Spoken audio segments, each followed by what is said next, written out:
Did you know that some of the most vibrant African stories you hear today come with a side of controversy?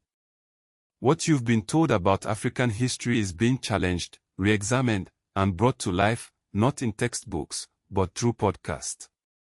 But who controls the narrative? It's 2019. Nwankwo Obidem, sitting in his bedroom in Port Harcourt, Nigeria, is recording the first episode of the African Folktales podcast. His equipment: a 50 USB microphone. The backdrop: Nigeria's full subsidy protests, power cuts, and the constant hum of a generator bleeding into the audio. He's retelling ancient Yoruba tales, Zulu fables, stories passed down through generations. Think why the sun and moon live in the sky than the hare and the lion. This wasn't just a hobby, it was a mission. Fast forward to 2026.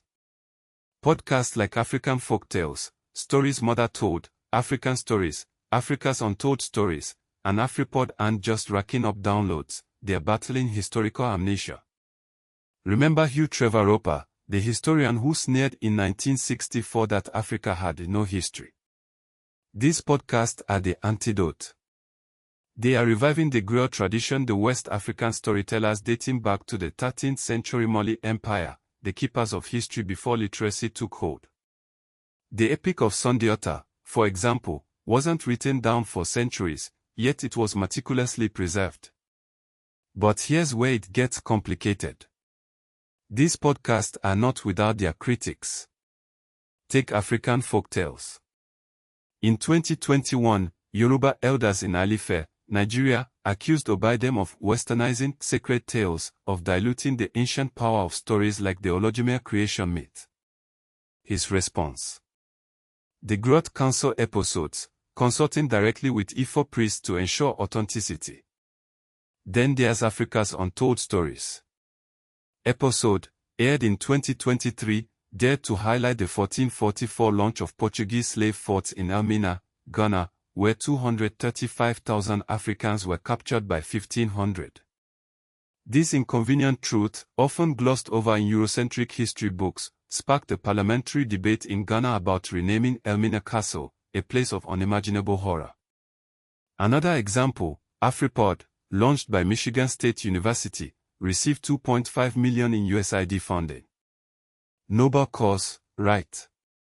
But some critics argue this represents U.S. neocolonial influence, prioritizing marketable tales over politically sensitive ones, like the 1974 Portuguese-Guinea War, a conflict suppressed in Guinea-Bissau media to this day.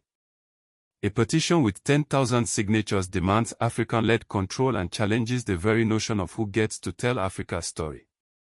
These podcasts are more than just entertainment. They are a cultural lifeline.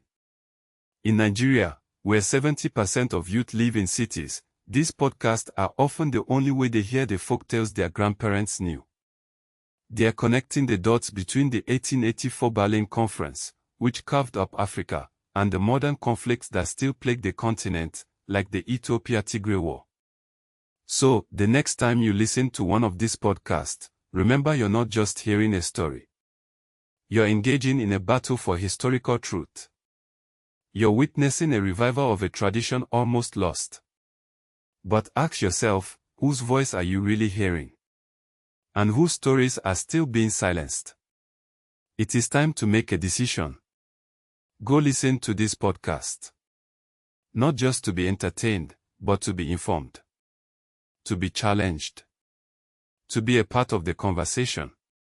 Because the past isn't just something that happened, it's something that's being actively fought over, right now. The history of Africa is not monolithic. It is not simple.